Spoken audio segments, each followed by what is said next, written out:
Okay, welcome to Rate My Gadget, and maybe you've got a blunt knife like this. Ugh, look how much this is just butchering this amazing sandwich. So I'll show you the best knife sharpeners out there. Okay, so here we go, the top three knife sharpeners. But let's get into it. So I'm going to use some very blunt knives, as you saw earlier on in the video. And don't worry, I haven't got just one, I've got quite a few. So number 3 on the list is this, a steel rod. So what the steel rod does is it basically reprofiles, cleans up that edge. It can't be used for any serrated edges, but you want to be looking for something which is a fine coarse on there and magnetic, so it picks up all of the magnetic debris. The other thing as well that you want to be ensuring is when you go online, and this is why it's number 3, you are using the right technique. And this is why butchers and everyone love them, because you can obviously change the sharpness of that edge based on how you pull the rod across the knife.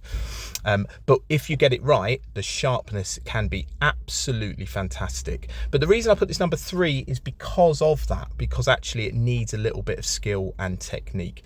If, however, you are getting a steel rod, do look also at the handle of it. The handle, make sure it's solid, probably move away from wooden. Also make sure that the rod is round rather than oval, and that will give you the best opportunity for ensuring a really sharp edge.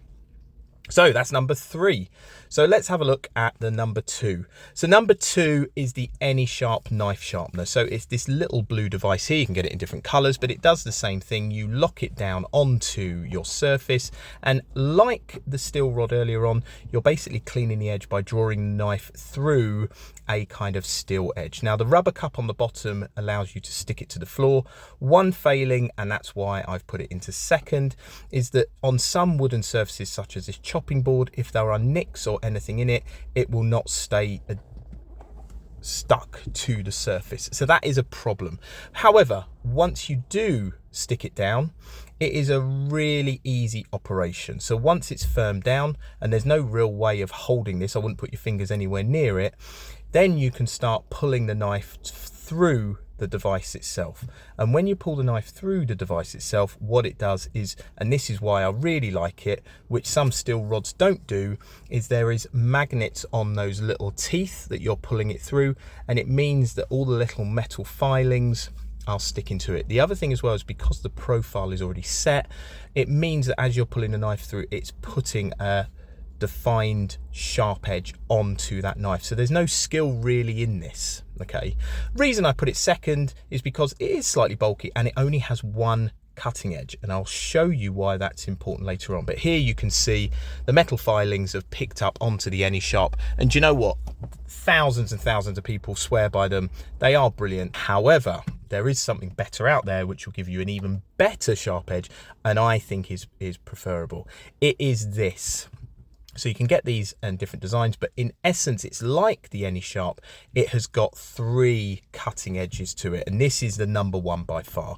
So it's really easy. It has different materials. Number 2 is what the AnySharp uses, but the 1 and 3 set different courses. So what you need to do is, first of all, you draw it through slot number 1, which then gives it a clean. Draw it through number 2, which gives it a coarse edge cut, and then when you're ready, you draw it through edge number 3. Now even when you put it through number 2, it's pretty damn sharp, and that's the same material that AnySharp use. If I draw it through material 3, which is then just cleaning up those edges, it is absolutely super sharp now, and it's hard obviously to tell on the video, but you do not want to put your fingers near this. The other thing as well that I would recommend with all of these is to make sure after you've done it to clean the knife with a wet cloth. Even if it has got magnets on the rod or the AnySharp, there might be very fine filaments that the magnets may not picked up. The other thing as well as a bit of a safety tip is that after you've used any of these devices, any surface underneath, please give them a wipe. You don't want any little material getting into, metal material getting into your food or onto your cooking. But if I just show you, it is absolutely razor sharp. You just saw that there was no pressure, went through straight through the Satsuma. Ultimate test, let's go back to that big old sandwich. So this was the final one, and as you can see, just to reassure, the knife has gone from some horrible blunt thing that looked like it was clubbing the sandwich in half to really nice cutting it in half very easily. I hope that's helped. Like I said, we've got a video on how to use a steel rod, or what ones that you should be looking out for, because there are many designs out there. But please do like, please subscribe, and please do comment. Thanks for watching.